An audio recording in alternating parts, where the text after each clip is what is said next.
کہ یہ سورہ مائدہ کی ایک آیت میں نے نکالی ہوئی، اور یہ میں اس کا ترجمہ پڑھ دوں اپنے ناظرین کے لیے کہ ان پر آدم کے 2 بیٹوں کی پیش گوئی، یعنی جو اللہ تعالیٰ نے آدم علیہ السلام کے 2 بیٹوں کی پیش گوئی کی، ان کا نام نہیں آیا، حابیل اور قابیل نام نہیں آیا۔ پیش گوئی کا لفظ نہیں، پیش گوئی نہیں، یہ وہ تو اس نے تشریح اوپر لکھی تو میں اس کا پہلے پڑھ گیا تھا، یعنی جو حابیل اور قابیل کا نام نہیں آیا، ٹھیک ہے نا، کہیں پہ 2 بیٹوں کا ان کا بتایا گیا۔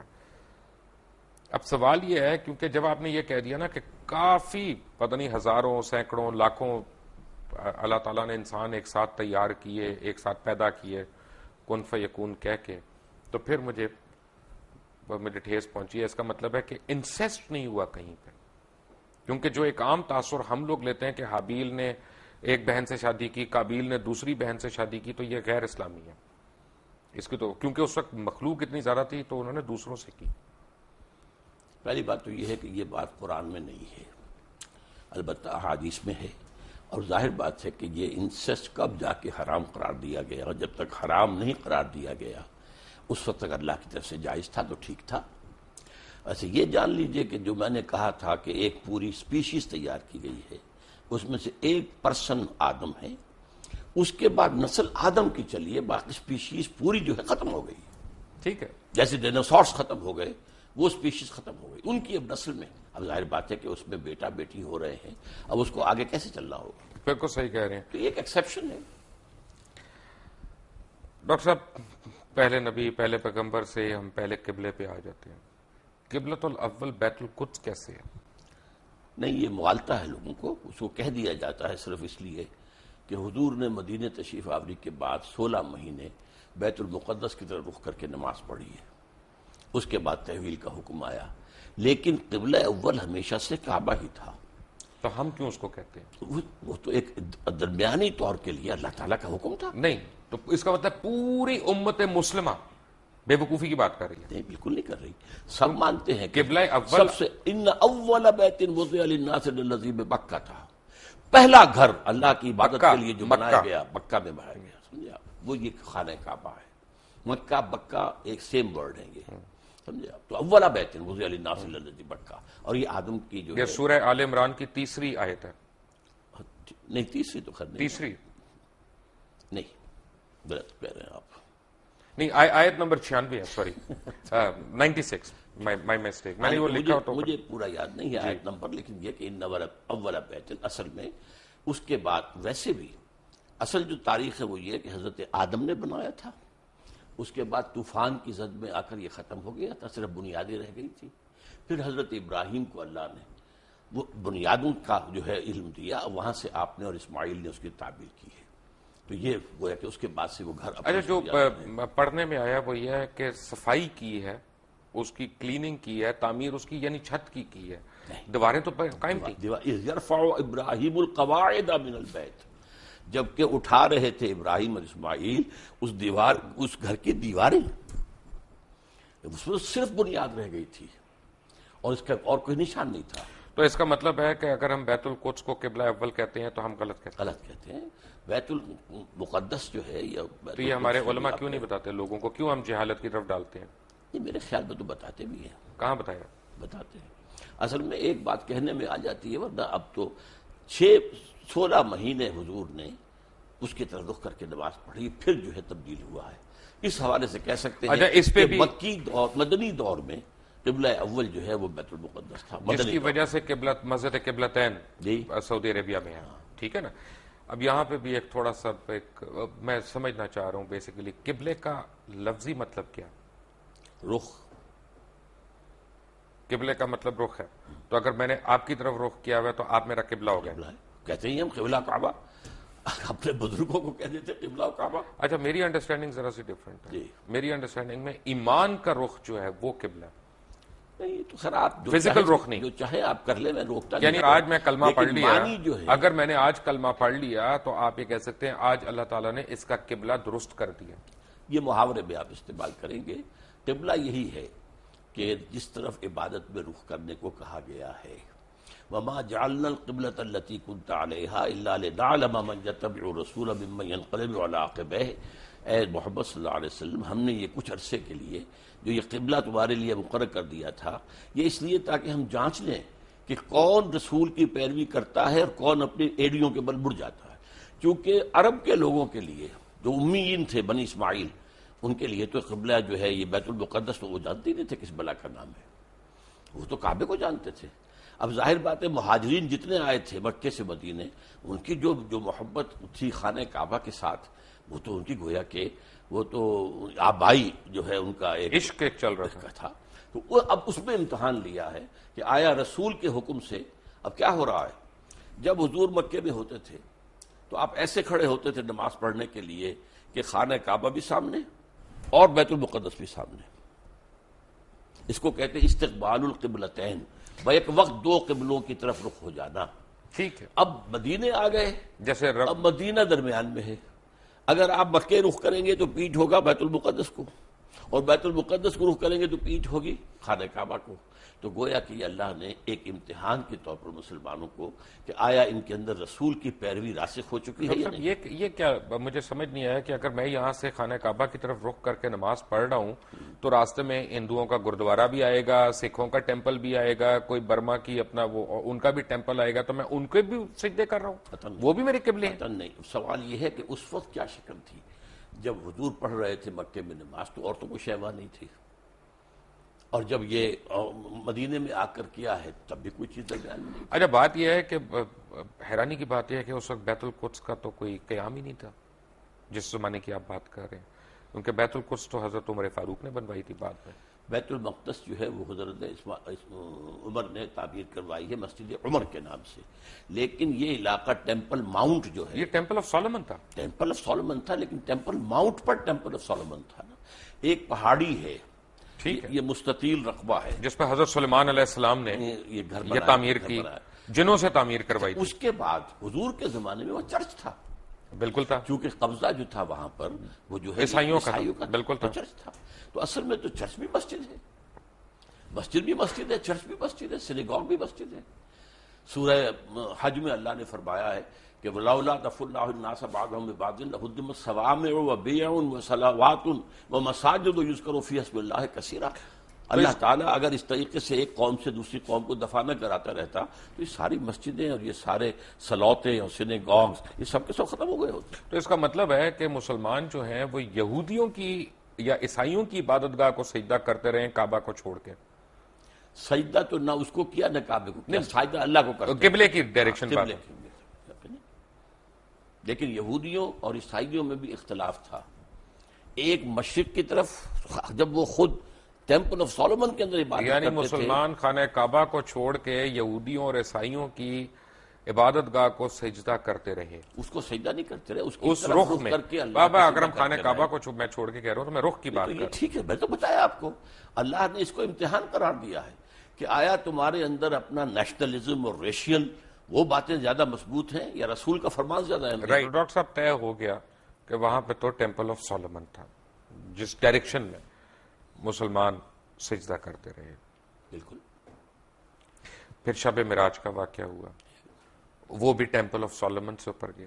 ٹیمپل تو نہیں تھا وہاں اس وقت, ماؤنٹ کیا وہ تو ایک جگہ تو وہی تھی نا راک پر, ہاں اس جگہ پر, جگہ تو وہی تھی. آپ اسے ٹیمپل ماؤنٹ کہیں, ٹیمپل آف سولومن نہیں تھا. ٹیمپل آف سولومن بنا تو تھا نا وہاں پہ, وہ کبھی بنا تھا نہیں, یہ تو نہیں, ہسٹوریکلی تو تھا, اور بنایا بھی حضرت سلیمان علیہ السلام نے کرا تھا. تو ہم کیسے حضرت سلیمان علیہ السلام کی بنائی ہوئی چیز کو انکار کر دیں؟ انکار نہیں کرتے, اس وقت وہاں نہیں تھا.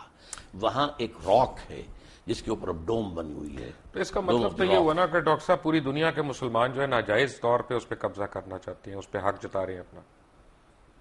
پوری دنیا کے مسلمان تو ناجائز قبضہ نہیں کرنا چاہتے. وہاں پر جو قوم 2000 سال سے آباد تھی اس کو ڈسپلیس کس طریقے سے کیا گیا ہے. یہودی تو وہاں سے نکلے ہوئے تھے 2000 سال سے. وٹ کلیم ڈڈ دے ہیو, جس کو قائد اعظم نے کہا کہ انلیجیٹیمیٹ چائلڈ آف دی ویسٹ, اور اقبال نے کہا کہ ہے ارض فلسطین پہ یہودی کا اگر حق, ہسپانیہ پہ حق نہیں کیوں اہل عرب کا. ایسے میں کہتا ہوں ہوتا ہے شب و روز تماشا میرے آگے کہ علماء دین بھی آج علامہ اقبال اور قائد اعظم کو کوٹ کرنے پہ آ گئے, جن کا اس وقت آپس میں بالکل کلیش تھا, سیریس کلیش تھا. بات یہ ہے کہ حق نہیں ہے. آپ مغالطہ ہو رہا ہے. میں علماء دین میں سے نہیں ہوں، دین کا خادم ضرور ہوں، لیکن میں تو اپنی نوجوانی میں مسلم اسٹوڈنٹ فیڈریشن کا بڑا تیز ورکر تھا اور ضلع حصار کی اسٹوڈنٹ فیڈریشن کا جنرل سیکرٹری تھا، اور میرے اوپر پہلا اثر جو ہے وہ علامہ اقبال کا ہے. رائٹ. تو اس کا تو مطلب یہ ہوا نا کہ آپ ان لوگوں کو برا کہہ رہے ہیں کہ جنہوں نے وہاں پہ زمینیں خریدی، وہاں پہ اپنے آپ کو آباد کیا، کیونکہ اگر آپ سچ پوچھنا چاہتے ہیں تو فلسطینیوں نے تو پیسے لے کے زمین بیچی تھی، ان کے پاس رائٹ آف وے ہے اس کا سارا. آپ کس طرح ان کو ڈسپلیسمنٹ کی بات کر رہے ہیں؟ رائٹ آف وے نہیں تھا ان کا، اس لیے کہ جب ہینڈ اوور کیا ہے یروشلم عیسائیوں نے حضرت عمر کو، تو جو انہوں نے ڈکٹیٹ کرائیں گی ٹرمز، ان میں سے ایک یہ تھی کہ آپ یہاں یہودیوں کو آباد نہیں ہونے دیں گے. یہ ایک معاہدہ تھا حضرت عمر کا اور اس وقت کے عیسائیوں کا. حضرت عمر نے رعایت یہ برتوائی تھی کہ ٹھیک ہے یہودی یہاں آ سکتے ہیں to visit their holy places, لیکن یہاں وہ کوئی زمین نہیں خریدیں گے، کوئی مکان نہیں خریدیں گے، جائیداد نہیں خریدیں گے، سیٹل نہیں کریں گے. اچھا یہاں پہ پتہ ہے، فرض کریں آج ہم ایک مناظرہ کرتے ہیں اسرائیل والوں سے اور ان سے کہتے ہیں کہ جی یہ تم ہمیں دے دو یروشلم، کیونکہ ہمارا اس پہ رائٹ ہے، حضرت عمر فاروق کا بھی اس پہ معاہدہ ہوا تھا اور وہ ہمیں دے دیتے ہیں کہ جی ہم تم سے پہلے تھے یہاں پہ، ٹھیک ہے. تو خانہ کعبہ میں بھی تو 300 بت تھے نا، خانہ کعبہ میں بھی ہم سے پہلے کفار تھے. اگر وہ کل آ جائیں اپنی فردیں نکال کے کہ جناب اب اس کا جو ہے نا وہ ہمارے نام کر دیں رجسٹری، تو ہم دے دیں گے ان کو. یہ آپ ایک ایسی بات کر رہے ہیں جس کا کوئی امکان نہیں. وہ سب کے سب اسلام لے آئے تھے، ان کے باقیات تو کوئی ہے ہی نہیں. وہ لوگ جو تھے مشرکین مکہ کہاں رہ گئے؟ ہم نے بھی تو ڈسپلیس کیا نا. نہیں، کہاں ڈسپلیس کیا؟ ڈسپلیس وہی کے وہی مدینہ تو شہر ہی یہودیوں کا تھا. یہودیوں کو ڈسپلیس کیا کیوں کیا؟ انہوں نے معاہدوں کی خلاف ورزی کی. ہم نے ان کو ڈسپلیس کیا پہلے، اگر 1400 سال کے بعد انہوں نے ہمیں ڈسپلیس کر دیا تو کون سی برائی ہوئی؟ انہوں نے معاہدوں کی خلاف ورزی کی، اس کی سزا کے طور پر انہیں ڈسپلیس کیا گیا. حضور صلی اللہ علیہ وسلم نے مدینے جاتے ہی پہلے 6 مہینے میں جو کام کیے ہیں آپ نے، 6 months اور 3 کام کیے. نمبر 1 مسجد نبوی کی تعمیر، نمبر 2 یہودیوں کے ساتھ معاہدہ کر کے جکڑ لیا کہ اگر ہم پر حملہ ہوگا مدینے پر تو جوائنٹ ڈیفنس کریں گے ہم مل کر، اور نمبر 3 مہاجرین اور انصار کے آپس میں مواخات. یہ 3 کام. لیکن اس کے بعد یہودیوں نے آنر کیا اور مسلمانوں نے آنر نہیں کیا. جب اپنا کروسیڈ شروع ہوئی ہے، یروشلم کے اوپر عیسائیوں نے حملہ کیا تو انہوں نے مسلمانوں سے زیادہ تعداد میں یہودیوں کو قتل کیا. عیسائیوں نے مارا نا، عیسائیوں نے مارا. آپ نے ان کو سپورٹ نہیں کیا، آپ نے یہودیوں کی ایگزٹ کلوز وہاں پہ لے لی اپنے. آپ نے خود بیان کی تھی نا کہ آپ نے ڈسپلیس کیا انہیں. ہم نے ڈسپلیس کیا. کیوں کیا؟ کس لیے کیا کہ انہوں نے خلاف ورزی کی. کوئی خلاف ورزی نہیں کی. اب آپ کی تو ڈاکٹر صاحب یہ تو مجھے بتائیں نا کون کیا تھا اس کی خلاف ورزی کی. معاہدے تو ہم نے بھی کئی خلاف ورزیاں کی ہیں. اب یہ تو خیر زرداری صاحب. عبداللہ بن ابی تو مسلمان تھا، عبداللہ بن ابی یہودی تو نہیں تھا. تو اسے کیا کہا ہے؟ نہیں، اس نے کافی منافق نہیں تھا، منافقوں کا سردار نہیں تھا. لیکن اس کو کیا کیا؟ ہم سے بڑا منافق کون ہے دنیا میں؟ ہے، لیکن یہ کہ اس کو کیا کیا حضور نے؟ قتل کیا، اس کو مارا نہیں. اس کی نماز جنازہ نہیں پڑھائی.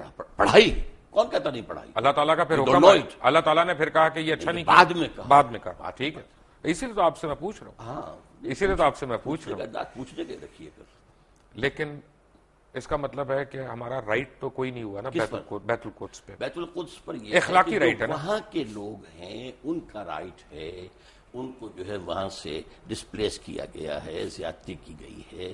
اس حوالے سے تو یہ تو آپ ایک ہیومنٹیرین بیسس پہ کہہ رہے ہیں نا، انسانی حقوق کے اوپر کہہ رہے ہیں. یہ جو اب یہودیوں نے اپنا پورا زور لگایا تھا، آپ معلوم ہوگا سلطان عبدالحمید خان وہ بہت زیادہ مقروض تھا، بہت مقروض تھا، اور یہودیوں نے آفر کی تھی کہ آپ سارا قرضہ آپ کا ادا کر دیتے ہیں، آپ ہمیں وہاں آباد ہونے کی اجازت دے دیں. انہوں نے انکار کر دیا کہ جو معاہدہ عمر سے ہوا تھا رضی اللہ تعالیٰ عنہ، میں اس کے خلاف. لیکن اس کے بعد فلسطینیوں نے اپنی زمین بیچی وہاں پہ. تو یہ کہ جب وہاں پر بالفور ڈکلیریشن کے ذریعے سے انہیں حق دیا گیا ہے تب وہ آئے ہیں نا وہاں. بھائی وہ اور بیچی فری تو نہیں آئے، وہ یہاں پہ ایسے تو نہیں کہ ایم این اے نے قبضہ کر لیا پلاٹ کے اوپر. نہیں ڈاکٹر صاحب، انہوں نے پیسے دیے، ان کے پاس فردیں موجود ہیں. کیا باتیں کر رہے ہیں؟ ملکیت ہے ان کے پاس. پرانے لے کر نکل آئے اپنے پاس 2500 پرانے ڈاکومنٹس کی، یہ تو ہماری جگہ تھی. کون ان کو روکنے والا تھا وہاں پر؟ یہ ضرور ہے، یہ بھی کیا ہے شروع میں جو آپ کہہ رہے ہیں کہ ایک شخص سے کہا گیا کہ آپ کا مکان کیا ہے، چلیں اس کا مطلب ہے 3 لاکھ دیتے ہیں. اس کا مطلب ہے کہ ہمارا اخلاقی سٹینڈ ہے، دینی سٹینڈ کوئی نہیں ہے فلسطین پہ، یروشلم پہ. آپ اخلاق کو دین سے علیحدہ کیوں کرتے ہیں؟ میں اس لیے علیحدہ کر رہا ہوں کیونکہ قرآن مجید میں کہیں پہ بھی ایک بھی آیت یروشلم کے حق میں نہیں آئی. اس نے یہ نہیں کہا کہ یروشلم تمہارا قبلہ ہے یا قبلہ تھا یا قبلہ ہوگا کبھی یا تمہاری اس پہ ملکیت ہے. اسے کہا اور بائبل میں ایک بھی جگہ خانہ کعبہ کا ذکر نہیں آیا. اس کو چھوڑیے آپ، بکہ کے لفظ جو وہ لائے ہیں وادی بکا بنا دی ہے، وہ بکہ ہی تھا وہاں پر، لیکن یہ کہ قرآن مجید تو کہتا ہے سبحان الذی اسریٰ بعبدہ لیلا من المسجد الحرام الی المسجد الاقصی الذی بارکنا حولہ. یروشلم کے آس پاس کو ہم نے مبارک بنایا ہے، بابرکت بنایا ہے. آپ نے اس کو بابرکت بنایا ہے، لیکن یروشلم کو قرآن نے اون نہیں کیا. قرآن مجید میں کسی جگہ اونرشپ نہیں ہے یروشلم کی. کس کے لیے؟ آپ کے لیے. اونرشپ تو ہوتی ہے جو لوگ وہاں پہ آباد ہوں ان کی ہوتی ہے. نہیں تو قرآن جو وہاں پر آباد تھے ان کا دیکھنا حق تھا، ان کے چھیننے کا حق. ڈاکٹر صاحب مسلمان ہیں ہم تو جغرافیکل باؤنڈری سے بلیو ہی نہیں کرتے، ہم تو امت مسلمہ میں بلیو کرتے ہیں. تو اس لیے کہ مطلب یہ ہم کھول دیں کھلا، جو چاہے ہمارے یہاں کے قبضہ کر لیں. آپ کا ہے ہی نہیں.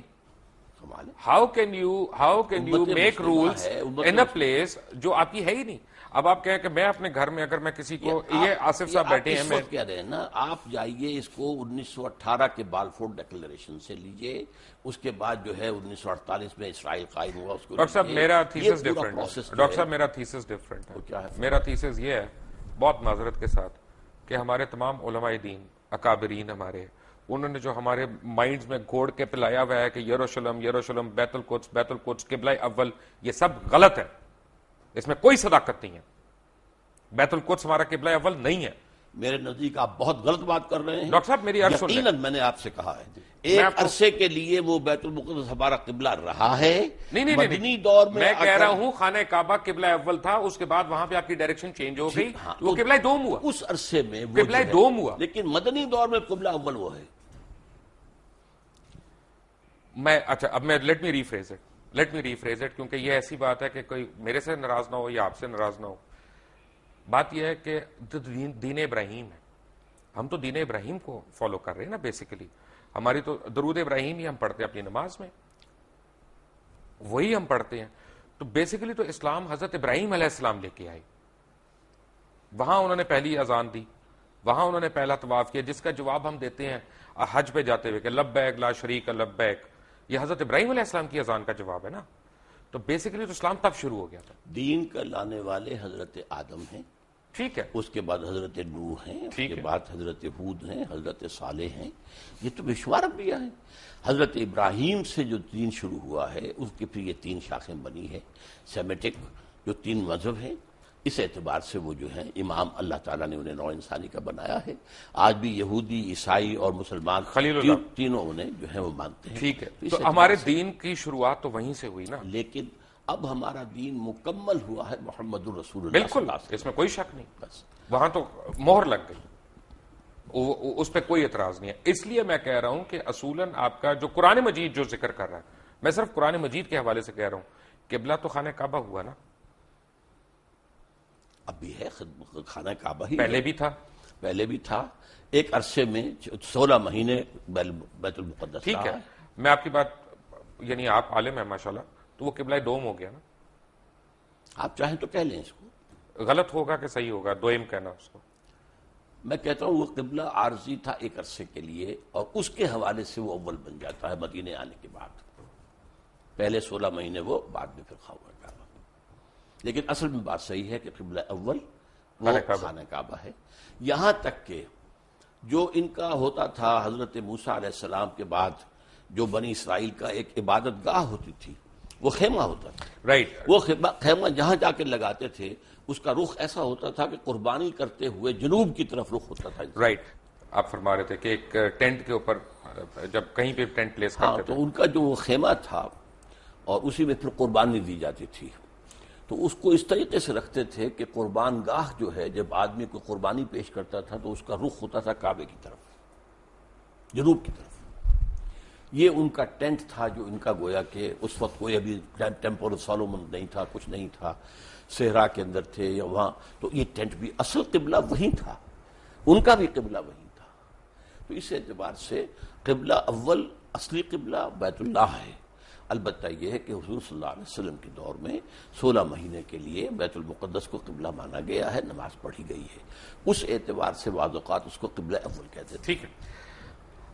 عذاب قبر، جی میں نے کتاب بھی پڑھی، موت کا منظر، مرنے کے بعد کیا ہوگا، یہ وہ. قرآن حکیم میں، قرآن مجید میں تو عذاب قبر کا کہیں ذکر نہیں آیا ہے. قرآن مجید میں ذکر یہ ہے کہ آل فرعون کو صبح شام آگ پر پیش کیا جاتا ہے، النار یعرضون علیہا، عشیًا، کوئی اس طرح کے الفاظ ہیں، تو پیش کیا جاتا ہے۔ وَيَوْمَ الْقِيَامَةِ أَدْخِلُوا آلَ فِرْعَوْنَ النَّارَ، قیامت کے دن وہ داخل کیے جائیں گے۔ یوم یقوم الحساب۔ ہاں، اس کے بعد جو ہے اصل داخلہ ہوگا، لیکن یہ ہے کہ یہ در حقیقت ایک انٹرمیڈیری فیز ہے، اور اس میں بھی ایک طرح کی کچھ سیمی کانشسنس، یہ ہم نہیں کہتے قبر کے اندر ہی ہو رہا ہے، بلکہ یہ عالم برزخ ہے۔ یہاں روح تو سے قبضے میں، عالم دنیا سے نکل کر عالم برزخ میں چلے گئے، روح تو قبضے میں۔ اب ہم نہیں جانتے کہ اس کی کیا شکل رہتی ہے۔ اصل میں عالم برزخ، عالم قیامہ، اس کے بارے میں جو کچھ معین کر کے بتا دیا گیا ہے، آنکھیں بند کر کے اس کو ماننا ہے۔ اس کی ڈیٹیلز میں جانے کے اندر خام خواہ کے جو چیزیں ہیں، غلط باتیں بحث تو میں اس کا مطلب یہ ساری جو کتابیں شتابیں ہیں، موت کا منظر، مرنے کے بعد کیا ہوگا، آدمی پڑھ کے ہی لرز جاتا ہے، یہ صحیح نہیں ہے۔ نہیں، میں کب کہہ رہا ہوں کہ صحیح نہیں ہے، یہ چونکہ احادیث نبویہ کے اندر موجود ہے۔ پہلے آپ نے صرف اصولی بات کی تھی، میں نے کہا تھا کہ اس کے اندر ہے، تو قرآن مجید میں یہ بھی ہے کہ یضاعف لہ العذاب یوم القیامہ، قیامت کے دن عذاب دگنا کیا جائے گا۔ یضاعف لہ العذاب یوم القیامہ سورہ الفرقان کے اندر ہے۔ اس کا مطلب ہے کہ قیامت سے پہلے بھی عذاب کی کیفیت ہے۔ اس کو میں اس طرح بیان کیا کرتا ہوں کہ آپ اگر دیکھیں کسی شخص نے امتحان دیا ہے اور اب اسے معلوم ہے کہ میں جو کچھ کر کے آیا ہوں، تو رزلٹ ڈکلیئر نہیں ہو رہا، پہلے جان سوکھ رہی ہوتی ہے اس کی کہ جو بھی نتیجہ نکلنا مجھے تو معلوم ہے۔ اسی لیے کہا گیا قرآن مجید میں وجوہ یومئذ ناظرۃ الی ربہا ناظرہ ووجوہ یومئذ باسرۃ تظن ان یفعل بہا فاقرہ، بہت سے چہرے اس دن جو ہے تر و تازہ ہوں گے، اپنے رب کی رحمت کے امیدوار ہوں گے، بہت سے چہرے سوکھے ہوئے ہوں گے، انہیں اندیشہ ہوگا کہ اب ان کے ساتھ کمر توڑ دینے والا سلوک۔ لیکن یہ بھی ہوگا کہ کوئی کسی کو پہچانے گا نہیں، کوئی رشتہ کسی کو نہیں پہچانے گا، نہیں، کہا کس نے کہا ہے؟ پہچانیں گے لیکن کوئی کسی کی مدد کو نہیں آئے، اون نہیں کرے گا۔ کوئی مدد کے لیے نہیں، بلکہ یہ کہ سب کو اپنی پڑی ہوگی، نفسی نفسی۔ تو بیسیکلی تو قرآن مجید میں قیامت کے دن کا حساب ہے، تو قبر کے اوپر ہماری قیاس رہی ہیں کہ کیا کیا ہو سکتا ہے۔ اس کے بارے میں بتانا، یہ عالم برزخ، آپ لفظ قبر کہیں، اب ایک شخص ہے سمندر میں ڈوب کر وجہ بڑا، قبر تو نہیں ہے۔ میں لیٹ می ریفریز، کیونکہ میرے پاس الفاظ کم ہے اصل میں۔ عالم برزخ میں تو آپ کی روح قید ہے، جی، آپ کی روح جو ہے وہ عالم برزخ میں قید ہے، لیکن آپ کا جسم جو ہے وہ تو قبر کے اندر ہے۔ ہم نہیں کہہ سکتے عالم برزخ میں انسان ہے، اور وہ کس کیفیت میں وہ ہم نہیں جانتے۔ ویسے یہ کہ یہ معاملہ جو ہے، مرے تو یہ ہے کہ کفار جو ہیں وہ بھی زندہ ہیں، ان پر بھی جو ہے جیسے کہ حضور نے کھڑے ہو کر جس یعنی گڑھے کے اندر دفن کیا تھا کفار کے جو مرے ہوئے لوگ تھے، ان سے خطاب کیا، تو اس حوالے سے یہ ہے کہ وہ بھی ہیں، لیکن ان کے لیے کچھ اور ہے عالم برزخ، اہل ایمان کے لیے کچھ اور ہے۔ اچھا، یہ کمنگ بیک، میں اس کے پارٹ 2 میں آ رہا ہوں کہ ہم بنی اسماعیل کا بھی ذکر نہیں ہے کہیں پہ قرآن میں، بنی اسرائیل کا ہے، بارہا ہے۔ آل یعقوب کی جب ہم بات کرتے ہیں تو اس میں بنی اسماعیل کو الگ تو نہیں کیا ہوا۔ آل یعقوب میں تو ہے ہی نہیں نا، بنی اسماعیل نہیں ہے، آل یعقوب میں تو نہیں ہے نا، حضرت ابراہیم علیہ بیٹے السلام، اسماعیل ان سے اسحاق، ہے، اور اسحاق دوسرے بیٹے ہیں، جی، اور اسماعیل ان سے جو ہے وہ جو ہے یعقوب ہیں، اور یعقوب کے 12 بیٹے ہیں، وہ بنی اسرائیل بنے تو ہیں۔ بنی اسماعیل کا تو ذکر نہیں ہے۔ بنی اسماعیل نہیں ہے، لیکن یہ کہ اسماعیل کا ذکر تو بار بار قرآن میں آیا، بار بار آیا۔ نہیں، اسماعیل کا نہیں، میں بنی اسماعیل کی بات کر رہا ہوں، جیسا بنی اصل اسرائیل کا بنی ذکر ہے۔ اسماعیل کو پھر قرآن مجید نے ایک نام اور دیا ہے، امیین۔ امیین، امیین، ٹھیک ہے۔ تو جب ہم یہ درود شریف پڑھتے ہیں کہ کما بارکت علی ابراہیم وعلی آل ابراہیم انک حمید مجید، bless us like you've blessed Abraham and the children of Abraham، یہ children of Abraham کون ہے؟ یہ انبیاء ہے نا آخر۔ اگر حضرت اسماعیل بھی تھے، حضرت اسحاق بھی تھے، حضرت اسحاق یعقوب بھی تھے، یعقوب کے 12 بیٹے بھی تھے، پھر حضرت یوسف بھی تھے، پھر ایک اور جو ہے تیسری بیوی بھی تھی حضرت ابراہیم کی، وہ قطورہ، تو بنی قطورہ کے اندر بھی مدین جو ہیں، حضرت شعیب جہاں بھیجے گئے وہ ان کی اولاد میں سے، یہ سارا خاندان ہے ابراہیم کا، آل ابراہیم۔ تو بیسیکلی یہ بنی اسرائیل کی بات ہو رہی ہے۔ بنی اسرائیل بھی، بنی اسماعیل بھی، بنی قطورہ بھی۔ سو ہم جو دعا مانگ رہے ہیں وہ یہ ہے کہ ہمیں بنی اسرائیل والوں کے، ان کے اکابرین کی طرح ہمیں بھی بخش۔ بنی اسرائیل، پھر آپ بار بار اپنے الفاظ میرے منہ میں نہ لائیے، میں یہ کہہ رہا ہوں کہ بنی اسماعیل بھی، بنی اسرائیل بھی، بنی قطورہ بھی، وہ سب حضرت ابراہیم کی آل ہیں، اور ان کو بلیس کیا اللہ نے۔ حضرت بنی قطورہ کے اندر آپ کو معلوم ہے حضرت شعیب جیسے بڑے اتنی سمپل ڈسکرپشنز ہیں، جو آپ نے جیسے سمجھایا بڑی سمپل، یہ فرقے کہاں پہ بننا شروع ہوئے کس کی فرقے؟ اسلام میں؟ اسلام میں فرقہ جو ہے میرے نزدیک، ویسے تو یہ کہ بے شمار بنے ہوں گے، خوارج کا فرقہ تھا وہ ختم ہو گیا ہے تقریباً، اور مختلف لوگ آتے تھے وہ ختم ہوتے گئے ہیں. اب تو فرقہ اگر کہلا سکتے ہیں تو صرف دو ہیں، شیعہ اور سنی. باقی تمام مسالک ہیں، schools of law, schools of فقہ، ان میں کوئی وہ بڑی میجر جو ہے وہ ڈفرنس نہیں ہے، وہ سب کے سب اسلام کے اندر ہے. باقی یہ فرقے نہیں ہیں، یہ مسلک ہے. اچھا، اب یہ دونوں مجھے یہاں پہ بھی کنفیوژن ہے، کیونکہ جو میں نے پڑھا وہ یہ کہ امام ابو حنیفہ جو تھے وہ امام جعفر صادق کے اسٹوڈنٹ رہے ہیں، تو ان میں ڈفرنس کہاں پہ آیا؟ اصل میں امام جعفر صادق رحمۃ اللہ علیہ اور امام ابو حنیفہ یہ ہم عصر ہیں. حضرت امام جعفر جو ہیں وہ عمر میں بڑے تھے، حضرت ابو حنیفہ چھوٹے تھے. یہ معاملہ تو ہے، اور استفادہ بھی کیا ہے حضرت امام ابو حنیفہ نے امام جعفر صادق سے. لیکن بعض معاملات کے اندر مثلا بڑا خوبصورت واقعہ آتا ہے کہ امام ابو حنیفہ نے جا کر کہا کہ میں نے سنا ہے کہ آپ مجھ سے کوئی ناراض ہیں حضرت جعفر صادق سے رحمۃ اللہ علیہ. تو کہا ہاں میں نے سنا ہے کہ تم ہمارے نانا کی حدیث پر اپنی رائے کو ترجیح دیتے ہو. انہوں نے اس کے حضرت سلکن بالکل نہیں، قطعاً غلط آپ کو بتایا گیا ہے. اگر میں اپنی رائے کو ترجیح دیتا تو مسح میں پاؤں کے تلوے کے مسح کا حکم دیتا، اوپر کا نہیں. زیادہ خراب تو تلوہ ہوتا ہے، میں اس کا حکم نہیں دیتا، حدیث کے اندر جو آیا اس پر عمل کرتا ہوں. اگر میں اپنی رائے پر عمل کرتا تو رمضان کے روزے جو ہیں حائضہ عورت کے، ان کی جو ہے وہ قضا ہے، اور نماز کی نہیں. میں تو نماز کی قضا رکھتا کہ نماز پہلے ہے. تو اس حوالے سے انہوں نے کہا کہ نہیں، ان کے درمیان کوئی اختلاف نہیں تھا، بہت اچھے تعلقات تھے. پھر فرق ہونا شروع ہو گیا. اس کے بعد فرق ہوا ہے. اس کے بعد ظاہر وہ بات کن باتوں پہ؟ جی کن باتوں پہ؟ اصل میں اس کے تفاصیل میں جانا مشکل ہے میرے لیے، لیکن بہرحال یہ کہ ایک فقہ بھی رفتہ رفتہ مرتب ہوئی ہے جو کہ فقہ جعفری کہلاتی ہے. اور اس کے بعد یہ کہ کب سے پھر وہاں ایک معصوم امام کا تصور ہوا ہے، اب یہ ایک ریسرچ کی بات ہے، میں اس میں تفصیل میں نہیں جا سکتا. لیکن ایک فرق مجھے لگتا ہے بڑا، جی اور مجھے لگتا ہے کہ فقہ جعفریہ کو ہم پہ ایک ایج ہے، وہ ہے اجتہاد کی. وہ آج کے زمانے میں بھی اجتہاد کر رہے ہیں، جبکہ ہم سنی سنائی اس طرح سے روایات پہ آگے. آپ کی بات صحیح ہے، میں مانتا ہوں اس کو. انہوں نے انسٹیٹیوشن آف اجتہاد کو کھلا رکھا ہے. ہمارے ہاں یہ کوئی 400 سال سے 500 سال سے یہ بند ہے، تو اس سے بھی لیکن کوئی بہت بڑا فرق واقع نہیں ہوا ہے. کوئی فرق ہوتا ہے نا. اب تو ہمارے دیکھیں نا، امام ابن تیمیہ کے پاس ایک دفعہ اب بھی میں آپ سے عرض کرتا ہوں کہ فقہی لیول پر فقہ جعفری اور فقہ حنفی اور فقہ مالکی میں بہت زیادہ فرق نہیں ہے. فرق کیا؟ بہت کم فرق ہے. اب یہ کہ ایک ہاتھ چھوڑ کر نماز پڑھ رہے ہیں تو مالکی بھی ہاتھ چھوڑ کر پڑھ رہے ہیں. کسی نے یہاں ہاتھ باندھ لیا ہے نیچے ناف کے، اور کسی نے یہاں ہاتھ باندھ، کوئی فرق نہیں پڑتا. ساری تو ریکارڈڈ ہسٹری ہے ہماری پچھلے 1400-1500 سال کی. تو حجۃ الوداع پہ حضور اکرم صلی اللہ علیہ وسلم نے جس طرح نماز پڑھی، وہ ہم کیوں رائج الوقت نہیں کر سکتے؟ میرے نزدیک تو رائج الوقت وہی رہی ہے، اور حضور نے جس طرح کیا ہے وہی ہے. لیکن یہ کہ حضور کا معاملہ یہ معلوم ہوتا ہے کہ آپ بھی اس کے اندر کوئی تبدیلی کرتے رہتے تھے، اور میں سمجھتا ہوں کہ اس سے ایک وسعت پیدا ہوئی. ڈاکٹر صاحب، ایک میں بڑا سینسٹیو سوال پوچھنے لگا ہوں، اور میں ناظرین سے ریکویسٹ کروں گا کہ میری بات کو غلط نہ سمجھیں.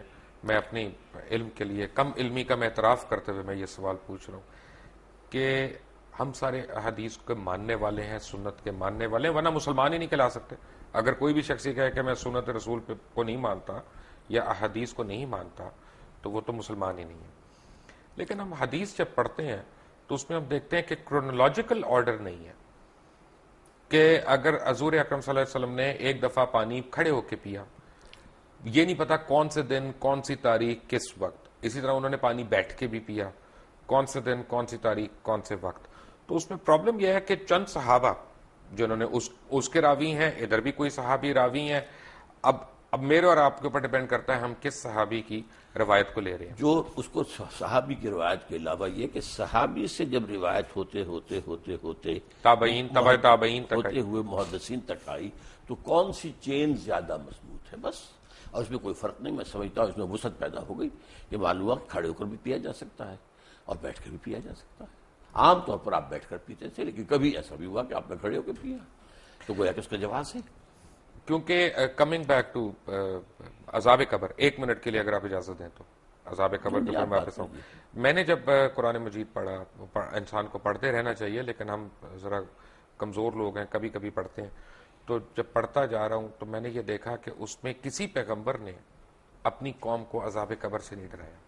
جس نے بھی ڈرایا قیامت کے عذاب سے ڈرایا. لیکن قرآن مجید کے اندر میں آپ کو 2 حوالے دے چکا ہوں. تو یہ کہ یضاعف لہ العذاب یوم القیامہ، قیامت کے دن عذاب دگنا کر دیا جائے گا ان کے لیے، گویا کہ پہلے بھی عذاب کی کوئی شکل تھی. اور یہ کہ آل فرعون جو ہے صبح شام آگ پر پیش کیے جاتے ہیں، دکھا دی جاتی کہ یہ ہے تمہاری آخری منزل. لیکن قیامت کے دن پھر ان کو کہا جائے گا یوم القیامت ادخلوا آل فرعون النار. ٹھیک ہے، جب ہم پیغمبر اسلام کو ہم فالو کرتے ہیں ان لیٹر اینڈ ان اسپرٹ، اصل میں قرآن مجید میں دوسرے پیغمبروں کی بہت زیادہ تفصیلی تعلیمات آئی نہیں ہے. اصل میں جو ہے معاملہ ان کا توحید، رسالت، آخرت، اس کے اوپر زور تھا. اس سے پہلے تو بلکہ حضرت ابراہیم علیہ السلام سے پہلے تو کوئی معین یعنی وہ بھی نہیں تھی جس کو ہم شریعت کہتے ہیں، بلکہ ہم کہتے ہیں کچھ چیزیں فطرت کی ہیں جو حضرت ابراہیم سے ثابت ہیں. یہ سچ ہے کہ حضرت ابراہیم کو جب اللہ تعالیٰ نے حکم دیا کہ یہاں پہ اذان دو تو وہ ہنس پڑے. انہوں نے کہا کون آئے گا یہاں پہ؟ تو پھر اللہ تعالیٰ نے کہا نہیں، یہ میرا وعدہ ہے کہ قیامت تک لوگ تمہاری اذان کا جواب دیں گے. اور میرے علم میں یہ نہیں ہے کہ حضرت ابراہیم ہنس پڑے، میرے علم میں نہیں ہے، پتہ نہیں آپ نے کہاں پڑھا ہے. میں نے اسی طرح کی جو کتابیں ہوتی ہیں موت کا منظر وغیرہ، جی اپنا ہمارے تو ملک میں یہ بہت زیادہ دستیاب ہے نا، اور آپ جیسے علماء ان کو کھل کے بدعت بھی نہیں کہہ رہے. کوئی حرج بھی نہیں ہے، کوئی اس کے اندر کفر بھی نہیں آ جاتا. میں نے صرف آپ کو بتایا کہ میں نے نہیں کیا. بدعت تو یہیں سے شروع ہوتی ہے نا سر، وہی ابتدائی عمل ہے نا بدعت کا. اس میں کوئی شریعت کا حکم تو نہیں نکل رہا ہے نا، ایک واقعہ ہے، تاریخی ہے یا نہیں ہے، اس پر گفتگو ہو سکتی. ٹھیک ہے. اچھا، جب ہم پیغمبر اللہ تعالیٰ کے پیغمبروں کو فالو کرتے ہیں یا پیغمبر اسلام کو ہم فالو کرتے ہیں تو خلیتاً کرتے ہیں کہ کیریکٹر وائز کرتے ہیں؟ دوبارہ واضح کریں اپنے سوال. یعنی ایک تو حلیہ ہوتا ہے نا کہ آپ اس طرح کی آپ کی جسامت ہے یا آپ اس طرح کے کپڑے پہنتے ہیں، لیکن ایک آپ کا پورا فطرت ہے کہ جی وہ اچھائی کرنا، نیکی کرنا، حقوق العباد کا خیال رکھنا، حقوق اللہ کو پورا کرنا. دونوں میں سے کون سی زیادہ ضروری چیز ہے؟ دونوں چیزیں اپنی جگہ پر اہم ہیں. ایک کا ہے معاملہ محبت کا، کہ حضور سے محبت کی وجہ سے ہم وضع قطع میں آپ کی پیروی کریں، آپ کی کرم اختیار کریں. جس سے بھی محبت ہوتی ہے آپ کو معلوم ہے دنیا میں ہے ہیرو ورشپ، تو اس حوالے سے یہ ہے کہ وہی وہ جلا کیپ جو ہے چل رہی ہے، یا غازی یا جواہر لال کٹ جو ہے وہ چل رہی تھی، واسکٹ وغیرہ وغیرہ. تو اس حوالے سے یا وہ ماؤ زے تونگ کا جو ہے وہ کوٹ خاص قسم کا. تو اس طریقے سے حضور کے بھی جو محبت کا تقاضا ہے تو اس میں آپ کے ان اداؤں کی بھی پیروی کی جاتی ہے. لیکن اصل شے تو وہ آپ جو شریعت لائے ہیں، جو احکام دیے ہیں، کسی شے کو حلال قرار دیا، کسی کو حرام قرار دیا ہے، کسی کو موقت کیا سنت میں، کسی کو غیر موقت کیا ہے. بعض کام ایسے بھی ہیں جو آپ نے کیے لیکن صحابہ کو روک دیا کہ مت کرو، حالانکہ وہ سنت تھی لیکن آپ نے روک دیا. صوم وصال کی ایک مثال ہے کہ آج فرض کیجیے آپ نے روزہ رکھا، شام کو افطار نہیں کیا، وہ روزہ کنٹینیو کرے ڈیورنگ دی نائٹ، اگلی صبح سے پھر وہ اگلی شام تک جا کر 2 دن کا یوم وصال، صوم وصال، 2 دن کا روزہ، کبھی 3 دن کا بھی آپ روزہ رکھ لیتے تھے. لیکن آپ نے صحابہ کو منع کیا. صحابہ نے کہا بھی کہ آپ خود رکھتے ہیں، ہمیں روکتے ہیں. آپ نے فرمایا ایکم مثلی ابھی تو عند ربی ہوا یسقین یطعمنی و یسقین، تم میں سے کون مجھ جیسا ہے، میں تو اپنے رب کے پاس رات گزارتا ہوں، وہ مجھے کھلاتا پلاتا. تو یہ چیزیں ہیں تمام، ان پر علماء نے بڑی محنتیں کی ہیں، ہمارے فقہاء نے، محدثین نے، اور ہر چیز کا ایک درجہ جو ہے معین کر دیا گیا. کیونکہ یہاں پہ عام طور پہ یہ سمجھا جاتا ہے نا کہ ہم عربی لباس پہنتے ہیں، شلوار قمیض پہنتے ہیں تو یہ دین کے قریب ہے. حالانکہ حضور تو شلوار نہیں پہنتے تھے، حضور کا تو تہبند تھا. شلوار آپ کو پیش کی گئی اور آپ نے پسند کی کہ یہ اچھا لباس ہے، زیادہ ساتر ہے. یعنی تہبند کے اندر تو آدمی رات کے وقت جو ہے ہو سکتا ہے ننگا ہو جائے، شلوار میں تو ننگا نہیں ہوتا. لیکن آپ نے پہنی نہیں، وہ آپ کی کہتے ہیں سنت عادت، جو آپ بچپن سے پہنتے آئے تھے وہی آپ پہنتے تھے. اچھا، مجھے یہ بتائیں کہ آج کل ایک جو ہے نا ڈپلیسٹی ہو رہی ہے، میں کنفیوژن کا لفظ نہیں استعمال کرنا چاہتا، ڈپلیسٹی ہو رہی ہے. ہم ایک خاص ایک طرح کا اسلام ہم اس کو پروموٹ کر رہے ہیں، کچھ لوگ اس سے ایگری کرتے ہیں، کچھ نہیں کرتے. لیکن ہو یہ رہا ہے کہ اوور آل اسلام کا ایک جو تصور پوری یعنی میں کہوں گا کہ ویسٹ کے اوپر آ رہا ہے وہ کوئی فرینڈلی تصور نہیں ہے.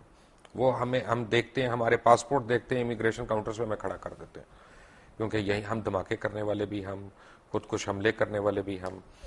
اب یہ تو میں مانتا ہوں کہ جو حملے کر رہے ہیں ان کے ساتھ زیادتی ہوئی ہوگی، ضرور ہوئی ہوگی، یا ان کا جہاد ہے جو بھی ہے، لیکن جو لوگ شہید ہو رہے ہیں، جن لوگوں کو مارا جا رہا ہے، وہ بھی تو معصوم ہے. کیا اس کی اجازت ہے؟ اصل میں یہ تو بڑا ایک سینسیٹیو سے کوشچن ہے میرے نزدیک. اب جو بھی اس میں شہید ہو رہے ہیں، مارے جا رہے ہیں، بہرحال وہ تو غلط طریقے پر کام ہو رہا ہے. لیکن وہ بات سمجھ لیجیے اصل میں کہ ہمارا جو اس وقت ویو ہے ویسٹ میں، وہ کس اعتبار سے، وہ اسلام کو ایز اے ریلیجن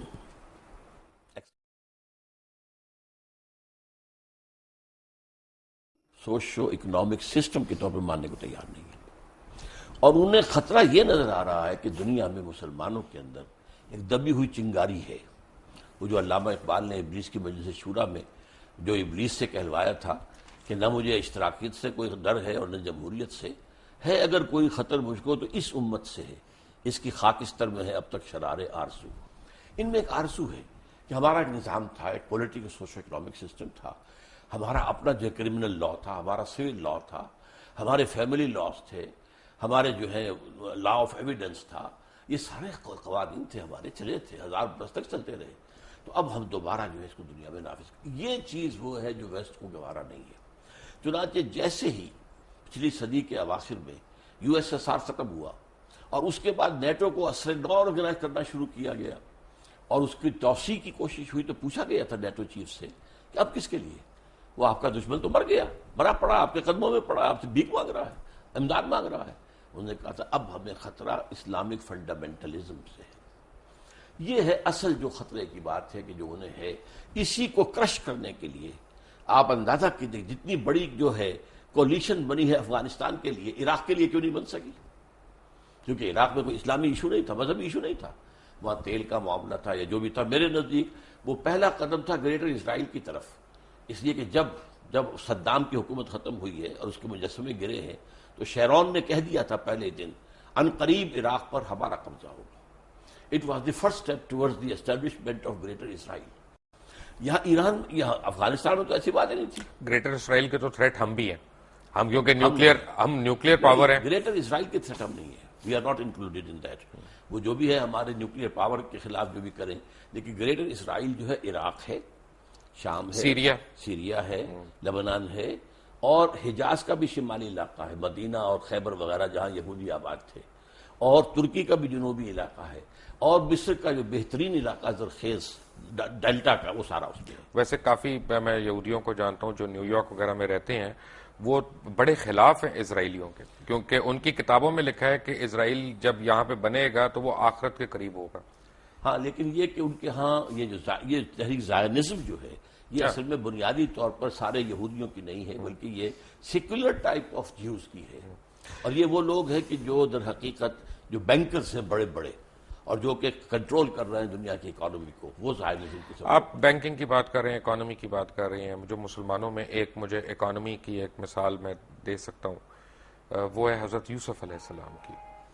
کہ حضرت یوسف علیہ السلام نے جب پہلے خواب دیکھا اور کنگ آف ایجپٹ نے ان کو بلایا، انہوں نے خواب دیکھا، تعبیر انہوں نے دی، قحط سالی کی اور بچت کی اور سیو کرنے کی. پھر اس کے بعد and if I am not wrong, correct me if I am wrong, کہ حضرت یوسف علیہ السلام کو جب کنگ آف ایجپٹ نے بلایا، انہوں نے کہا کہ اب ہمیں کیا کرنا چاہیے ان 7 سالوں میں؟ تو انہوں نے کہا قال جلنی علی خزائن الارض انی حفیظ العلیم. کہ اب جب انہوں نے یہ کہہ دیا اور انہوں نے کر بھی دیا اور انہوں نے خوش اسلوبی سے کر لیا، لیکن آج کل مسلمانوں میں حضرت یوسف علیہ السلام جیسا فائنانس منسٹر ہم کہاں سے لائیں گے؟ اصل میں تو مسلمان جو کہ بحثیت مجموعی کئی 100 سال کا ایک سلائیڈ ہے جو نیچے جا رہے ہیں، علمی طور پر جا رہے ہیں، سائنس کے علوم کے اعتبار سے جا رہے ہیں، ٹیکنالوجی کے اعتبار سے جا رہے ہیں. تو اس وقت تو ہم ڈیکیڈ لاٹ ہیں. حقیقت یہ ہے اب اس کے اندر تو کہیں سے نئی زندگی کا شرارہ کہیں سے پھوٹے کسی جگہ پر. بحثیت مجموعی مسلمان امت جو ہے وہ اب اس قابل نہیں ہے. اللہ تعالیٰ کسی ملک کے اندر ہو سکتا ہے کہ ایک نئی یعنی ایک حرارت پیدا کر دے ایمان کی، اور اس کے ذریعے سے وہاں اسلامی انقلاب آ جائے اور دنیا کو دکھا دیا جائے کہ دیکھو، come and see with your own eyes, this is Islam. یہ ہے اسلام کا نظام of social justice, come and see it. جو کچھ تم نے پڑھا ہوا تمہیں دکھا دیا گیا ہے وہ نہیں ہے اسلام. اسلام تو یہ ہے, آؤ بس دیکھو. تو اصل میں یہ کام ہونا تو ہے, لیکن ابھی اس کے اور اس وقت کے دور کے درمیان بہت وقفہ ہے, اور اس میں وٹ آئی فیئر از کہ امت مسلمہ پر بڑا سخت عذاب اللہ کا آنے والا ہے, جس کا سب سے بڑا حصہ عربوں پر آئے گا. And number 2 on the divine hit list seems to be Pakistani Muslims. Why? Number 1 عرب کیوں ہیں؟ ان کی مادری زبان میں قرآن ہے, یہاں ان کو تو کوئی بچت ہی نہیں. ان میں سے محمد تھے صلی اللہ علیہ وسلم, اور اسی پر وہ ناس بھی کرتے ہیں. تو ان کے لیے تو در حقیقت اگر وہ جیسے جیسے آزاد ہوئے, کسی نے قرآن کو اپنا امام نہیں بنایا. قبلہ کسی نے بنا لیا واشنگٹن کو, کسی نے بنا لیا ماسکو کو. They are the biggest culprits. لیکن ہمارا جو کانسیپٹ اور ہمارا معاملہ کیا؟ نمبر 2, ہم نے ایک ملک بنایا اسلام کے نام پر, لاکھوں آدمی قتل ہوئے, کروڑ انسان جو ہے ادھر سے ادھر ہوا ہے, 1 کروڑ سے کم ایسٹ پنجاب اور ویسٹ پنجاب کے درمیان. لیکن وہ اسلام کہاں ہے؟ جو اسلام آج ہمارے پاس ہے وہ تو بھارت میں بھی ہے, نمازیں وہاں بھی ہیں, مسجدیں وہاں بھی ہیں, اور ہماری حج فلائٹس ہماری جاتی ہیں, ان کی بھی جاتی ہیں. بلکہ مجھے بتایا گیا ہے کہ حج کا انتظام جو ہے وہاں, حج مشن جو ہے ہندوستان کا, وہ کہیں بہتر ہے پاکستان کے حج مشن سے. تو اب ہمارا جو لیڈر کا کانسیپٹ ہے, جو اسلام ہمیں لیڈر کا کانسیپٹ دیتا ہے, وہ تو ہے امر بالمعروف اور نہی عن المنکر. وہ کہاں سے ہم لائیں؟ انقلاب کے بعد ہوگا, اس سے پہلے تو نہیں.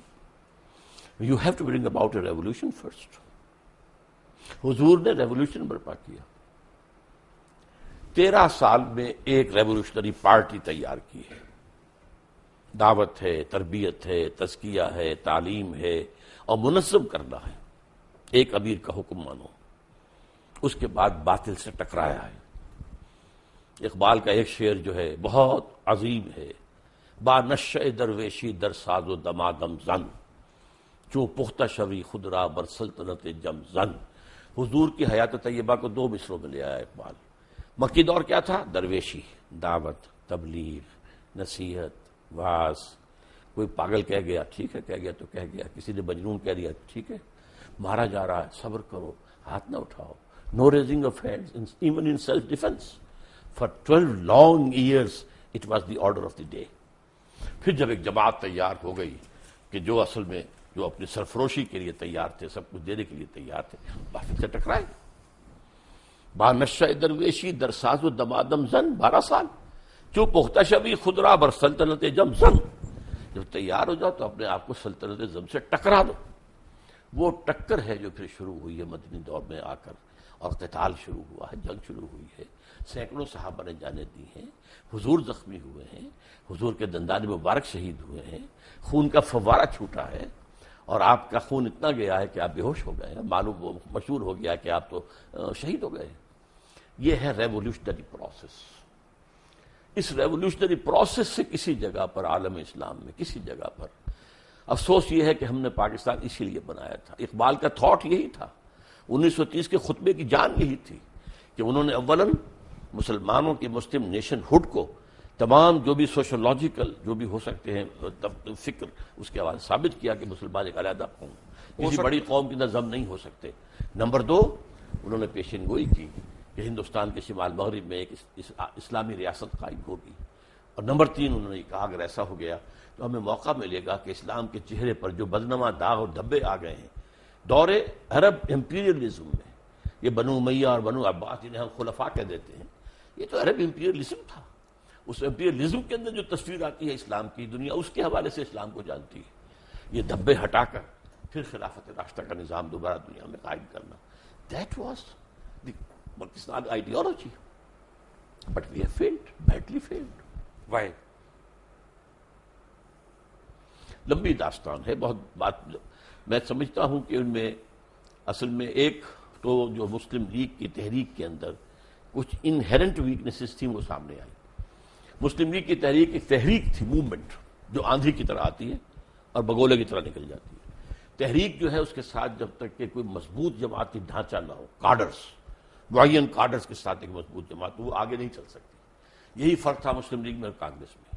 کانگریس ایک مضبوط جماعت تھی, اس کے کارڈرز تھے, اس کا نظم تھا. مسلم لیگ کا نہیں تھا معاملہ, وہ تو ایک تحریک تھی. اور در حقیقت ایک چونکہ ایمرجنسی کی حالت پیدا ہو چکی تھی کہ مسلمانوں نے ہند کا کیا جو ہے مستقبل ہوگا, تو اس حوالے سے پاکستان بنتے ہی مسلم لیگ تو ختم ہو گئی, جسٹ میلٹڈ اوے. اور اس کے بعد کیا ہوا؟ چونکہ مسلم لیگ کی زیادہ قیادت مائنورٹی پروونسز سے آئی ہوئی تھی، ظاہر بات ہے کہ یہاں کے سنز آف دی سوائل تو وہ نہیں تھے، اب مرنا بھی تھا، ایک ایک کر کے مر گئے، اور ظاہر سے پھر یہاں پر تو سارا معاملہ جو آیا ہے پھر وڈیروں کے ہاتھ میں آ گیا، بیوروکریسی کے ہاتھ میں آ گیا، اور اس میں ایک بہت بڑی غلطی مولانا مودودی سے ہوئی، وہی جس کا پہلے ذکر ہو چکا ہے۔ وہ پاکستان موومنٹ سے علیحدہ رہے، انہوں نے ساتھ نہیں دیا، انہوں نے کہا کہ ہم ایک اصولی اسلامی تحریک جو ہے وہ برپا کر رہے ہیں، لیکن پاکستان میں آ کر ان سے غلطی ہوئی، انہوں نے الیکشن میں حصہ لے کر اور ایک پولیٹیکل پارٹی بنا دیا، اور نتیجہ کیا ہوا؟ اب گویا کہ اسلام ایک پولیٹیکل ایشو بن گیا۔ اس سے پہلے مولانا مودودی مطالبہ لے کر کھڑے ہوئے تھے اسلامی دستور کا، اس وقت تک چونکہ جماعت پولیٹیکل پارٹی نہیں تھی تو تمام حلقے جتنے تھے مذہبی انہوں نے ان کا ساتھ دیا۔ ایک غلطی یہ تھی کیا؟ کانسٹیٹیوشن 1973 کا جو پروگرام شروع ہونے سے پہلے میں آپ سے ذکر کر رہا تھا، جس میں آپ نے مجھ سے پیج پوچھا تھا، میں نے پیج 129 آپ کو کوٹ کیا تھا۔ جب ہم بریک سے آئیں گے تو ہم اس کے اوپر بات کریں گے کہ اسلام ممانعت کرتا ہے بڑی سختی سے فرقہ بندی کی، ہمارا آئین جو ہے فرقوں کو ریکگنائز کر رہا ہے، اور چاہے وہ انفرادی طور پہ کر رہا ہے چاہے وہ اجتماعی طور پہ کر رہا ہے۔ ڈاکٹر صاحب میں نے آپ کو کانسٹیٹیوشن دکھایا، اس میں پریمبل میں ایک چیز لکھی ہوئی ہے کہ wherein the principles of democracy, freedom, equality, tolerance and social justice as enunciated by Islam shall be fully observed۔ اور دوسرا آگے پیج 129 پہ اسلامک پروویژنس کے اوپر لکھا ہے کہ in the application of this clause to the law of any Muslim sect, the expression Quran and Sunnah shall mean the Quran and Sunnah as interpreted by the sect۔ تو پہلی بات تو یعنی دو سوال، ورڈ پرسنل لا وہ اب کہاں گیا؟ Personal law of any Muslim اس کو کہیے۔ پہلا تو یہ ہے کہ ڈیموکریسی اور اسلام جی ان کا مجھے تو تضاد لگتا ہے۔ مجھے نہیں لگتا، میں بتاتا ہوں آپ۔ بسم اللہ۔ Democracy as such is kufr and shirk. It is based on the principle of popular sovereignty. اسلام میں sovereignty belongs to God. اللہ بالکل سروری زیبا فقط اس ذات بے ہمتا کو ہے، حکمراں ہے ایک وہی باقی بتانے آسری۔ اچھا، اس کا نتیجہ کیا ہے؟ اللہ کی کتاب اور اس کے رسول کی سنت، اس کی پابندی کرنی پڑے گی۔ اس کے اندر امرہم شورا بینہم، جہاں اللہ اور اس کے رسول کا کوئی حکم نہیں ہے وہاں بھی مشورے سے معاملہ طے کر لو۔ کوئی اتھارٹیرینزم، کوئی ڈکٹیٹرشپ نو، کوئی ڈائنیسٹی نو، امرہم شورا بین۔ دس از جمہوریت، اسلامی جمہوریت۔ You can say it's a controlled democracy, limited democracy. Limited by the injunctions of the Quran and the Sunnah, not by any person or any dynasty or any monarch, no whatsoever, by injunctions of the Quran and Sunnah. میں اس کی مثال دیا کرتا ہوں، بہت سادہ سی ہے، 2 minute میں ذرا لے لیجئے کہ اگر آپ کے پاس ایک گھوڑا ہے، آپ چاہتے ہیں کہ وہ بھاگے بھی نہ لیکن یہ کہ جڑ بھی نہ جائے اس کے ہاتھ پاؤں، تو آپ نے 200 گز کی رسی سے باندھ دیا ایک کھونٹے کے ساتھ۔ اب ایک سرکل وجود میں آ جائے گا 200 یارڈز جو ہے ریڈیس کا، اس میں گھوڑا آزاد ہے، مشرق جائے، مغرب جائے، شمال جائے، جنوب جائے، 150 گز جائے، 200 گز سے ایک گز نہ ادھر نہ ادھر نہ ادھر نہ ادھر۔ دس is Islam. Injunctions of the Quran and the Sunnah, that is the circle. You can't cross it. لا تعتدوا حدود اللہ، تلک حدود اللہ فلا تعتدوها، تلک حدود اللہ فلا تقربوها۔ یہ حدود اللہ ہیں، اللہ اور اس کے رسول کی سنت، اور اس کو آپ نے البتہ اس کے اندر، اب اس کے اندر فرض کیجئے کہ ایک گھر کے اندر آپ ایک پارٹی جو ہے وہ دینا چاہتے ہیں لوگوں کو، آپ اس کے اندر بھائی ڈرنک کیا دی جائے، ایک چیز ختم ہو جائے گی، شراب نہیں دی جائے گی، وہ حرام ہے، وہ دائرے سے باہر نکل گئی۔ اب 7 اپ دیں، روح افزا دیں، کیا دیں، وہ آپس میں مشورے سے طے کر لیں۔ دائرے کے اندر جو کچھ ہے مباح ہے، اس مباح میں آپ اپنے مشورے سے by counting votes you can decide. So this is Islamic democracy.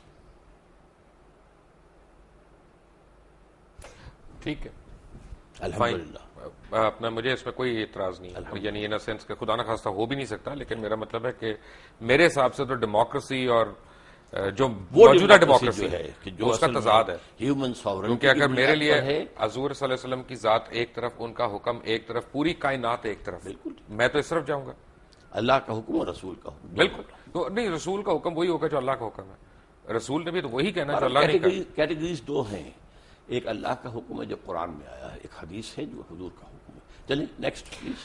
Doctor صاحب لاسٹ میں جس چیز پہ آپ سے میں تفصیل چاہتا ہوں، آپ نے پہلے کہا کہ ذرا سینسٹیو معاملہ ہے، لیکن سورہ بقرہ میں اللہ تعالیٰ نے فرمایا کہ وَإِذْ قَالَ لَا تُفْسِدُوا فِي الْأَرْضِ، اور پھر آگے آیا کہ قَالُوا إِنَّمَا نَحْنُ مُصْلِحُونَ وَهُمُ الْمُفْسِدُونَ وَإِنَّهُمْ كَانُوا عَذَابٌ أَلِيمًا، کہ تم میں سے ایسے لوگ ہوں گے جو دنیا میں فساد کریں گے، اور جب ان کو روکا جائے گا تو کہیں گے کہ ہم تو اصلاح کرنے والوں میں سے ہیں، لیکن وہی فسادی لوگ ہیں اور ان کے لیے آخرت میں دردناک عذاب ہے۔ تو اللہ تعالیٰ یہ کن کے متعلق کہتا ہے؟ ہاں ذرا اس کے لیے جہاں سے ہماری ایک بات ختم ہوئی تھی نا، حضور نے انقلاب برپا کرنے میں پہلے 12 سال مکے میں جو جہاد باللسان کہہ لیں، جہاد بالقرآن کہہ لیں، جو بھی کہیں، جہاد نفس کے ساتھ کیا، جماعت تیار کر لی، اس کے بعد آپ نے باطل سے ٹکر شروع کی۔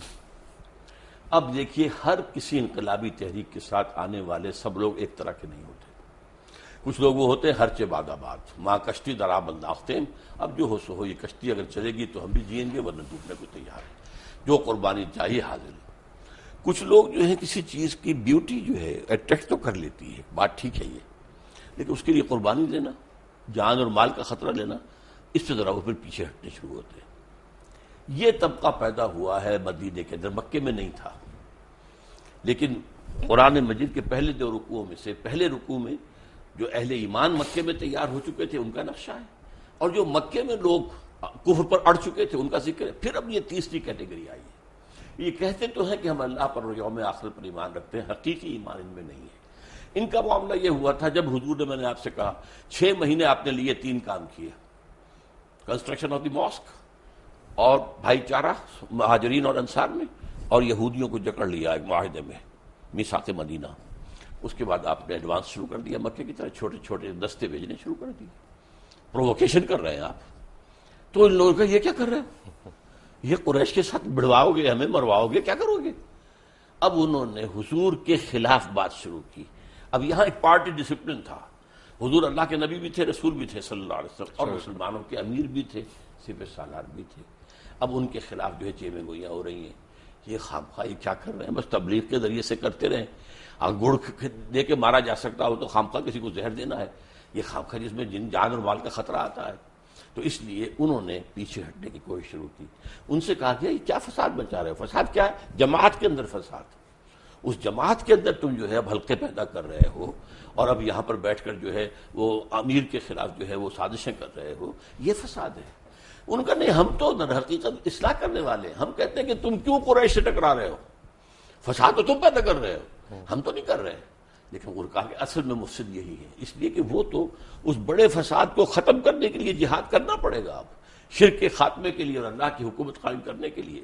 اس لیے کہ اللہ تعالیٰ نے 3 مرتبہ حضور کے لیے فرمایا ہے قرآن میں، هو الذی ارسل رسولہ بالہدی ودین الحق لیظہرہ علی الدین کلہ، کسی اور نبی کے لیے یہ الفاظ نہیں آئے، بھیجا ہی اس لیے تاکہ اس دین حق کو نافذ کرے اور غالب کرے، لہذا آپ کو تو یہ کام کرنا ہی کرنا تھا۔ تو اس وجہ سے انہوں نے جب کہا گیا، ان سے کہا گیا آمنوا کما آمن الناس، میں دیکھو دوسرے لوگوں کو دیکھو وہ ایمان لائے، یہ دیکھو ابو بکر ہیں، عمر ہیں، فلاں ہیں، طلحہ ہیں، زبیر ہیں، علی ہیں، حمزہ ہیں، ہاں تم بھی ایسے ایمان۔ ان کہ یہ تو بیوقوف لوگ ہیں، انہیں اپنے مفاد کی فکر ہی نہیں، نہ یہ دائیں دیکھتے نہ بائیں دیکھتے، جسے ہم کہیں گے فینیٹکس، یہ تو فینیٹکس ہیں، پاگل ہیں، انہیں اپنے مفادات کی اور اپنی مصلحتوں کا فکر، ہم تو ایسے بیوقوف نہیں ہیں۔ یہ ہے سارا پس منظر اس کا، کہ یہ منافقین تھے، اور منافقین میں بھی ایک خاص بات نوٹ کریں گے کہ وہاں ایمفیسس کیا ہے، وَمِنَ النَّاسِ مَن يَقُولُ آمَنَّا بِاللَّهِ وَالْيَوْمِ الْآخِرِ، رسول کا ذکر نہیں ہے۔ اصل مسئلہ کیا تھا، رسول کی اطاعت ان کو بڑی شاق تھی، اور بلکہ وہ یہ بھی کہتے تھے کہ ابھی قرآن میں تو حکم آئی نہیں، اور انہوں نے پہلے شروع کر دی چھیڑ چھاڑ۔ پھر سورہ محمد نازل ہوئی ہے، اور اس میں یہ ہے کہ پورا قتال کا حکم آ گیا ہے، اب وہ لاجواب ہو گئے۔ لیکن یہ ہے کہ وہ بہرحال اپنے جس کو آپ کہتے ہیں ڈریگنگ دی فیٹ، کہ وہ اب اس معاملے میں آگے نکلنے کو آنے کو تیار نہیں تھے، پیچھے ہٹنے شروع ہو گئے۔ یہ وہ طبقہ تھا۔ جب تک کہ آپ حضور کی سیرت کو ایک ڈائنامک اور انقلابی انداز میں نہیں سمجھیں گے، آپ کی سمجھ میں نہیں آئے گا۔ ایک چلتے چلتے میں ایک آپ کو میں سوال پوچھوں گا، حالانکہ میں نے کہا تھا لاسٹ کویسچن، کہ آپ یہ نہیں سمجھتے کہ ہم مسلمانوں کا ایک المیہ یہ ہے کہ ہمیں اپنے دین کا ہی نہیں پتہ، نہ ہم پتہ کرتے ہیں، بس سینہ بسینہ جو کہاوتیں ہماری چلی آ رہی ہوتی ہیں ان پہ ہمارا پورا ایمان بیسڈ ہے، خود ہم تحقیق نہیں کرتے، خود قرآن مجید کو پڑھتے نہیں، تفاسیر کو نہیں کھولتے، اور یہ کمی ہے بڑی ہم سے سیریس۔ آپ کی اس بات سے 100% اتفاق ہے، میں نے اپنی زندگی کے 50 برس اسی کام میں لگائے کہ قرآن پڑھوں اور پڑھاؤں، سیکھوں اور سکھاؤں، سمجھوں اور سمجھاؤں. خاص طور پر ایجوکیٹڈ لوگ، ڈاکٹرز ہیں، MBBS ہیں، PhDs ہیں، انجینئرس ہیں، جو شعور رکھتے ہیں. کم سے کم 100 ایسے نوجوان تیار کر چکا ہوں، ہائیلی کوالیفائڈ، جو میری ہی طرح درس قرآن اب دے رہے ہیں، اور میں نے اپنی زندگی اس کام میں لگائی.